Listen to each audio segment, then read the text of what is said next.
Islam and the Greek Church. While Christianity was gaining mastery over the barbarian tribes of Western Europe, a new theocracy arising in Arabia expanded to tremendous proportions. It was modeled on that of Moses. Muhammad, 570 to 632, was its founder, its prophet, and its military leader.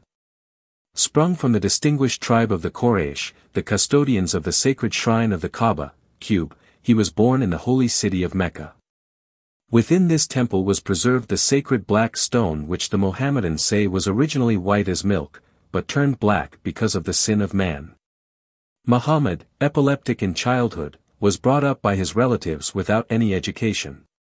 First a shepherd, he later became a merchant and a camel driver.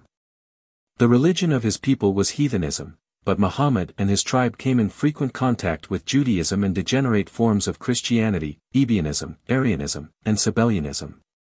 A commercial journey through Syria with an uncle brought Christianity and Judaism to his special attention. In 610, at the age of 40, Muhammad appeared as a prophet, proclaiming a new religion sometimes called Islam, meaning submission to Allah, sometimes Mohammedanism after its founder. The religious system of Islam may be summed up as follows: God, or Allah, is one. He is omnipotent and omniscient. Submission to him is the central principle in the system. Hence the name Islam. All events are foreordained, and men must submit to this unchangeable order of things without a murmur. There are two classes of angels, good and bad. Allah has given his revelation in the scriptures, that is, in the Quran and in the Sunnah, a great body of traditions of Muhammad's sayings. God has sent prophets such as Adam, Abraham, Moses, and Jesus. But the greatest of them all is Muhammad, the Paraclete promised by Jesus. The soul is immortal. In the final judgment God will reward the faithful and punish the unbelievers. No atonement is necessary. Man can gain paradise by his own good deeds. Paradise is a place of the richest sensuous pleasures. The good works consist of prayers, fastings, the giving of alms, and at least one pilgrimage to Mecca. But the best of all is war, even to death, against the unbelievers. A drop of blood shed in sacred war is of more avail than 2 months of fasting and prayer. Polygamy and concubinage are encouraged because they were practiced by Muhammad himself.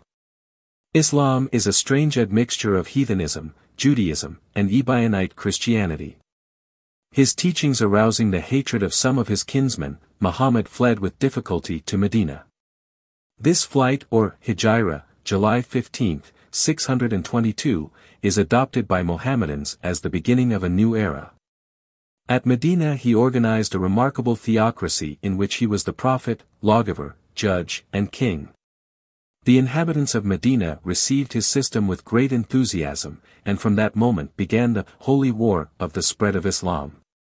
Although the original Mohammedans were not well educated, they possessed great absorptive power for learning.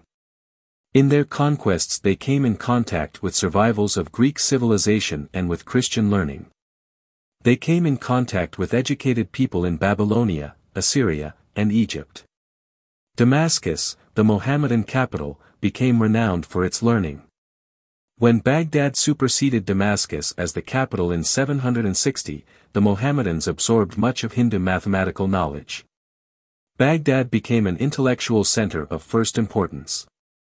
Eastern Mohammedan learning was gradually carried to Spain by traveling scholars. Around 1050 Mohammedan reactionaries succeeded in driving the Hellenic Mohammedans out of Baghdad, and they fled to Africa and to Spain. In Spain they developed a skillful agriculture. They cultured the silkworm, and manufactured silk and cotton garments. They also manufactured paper from cotton, and prepared Morocco leather. Muslim learning in Spain assisted in the intellectual awakening of Europe.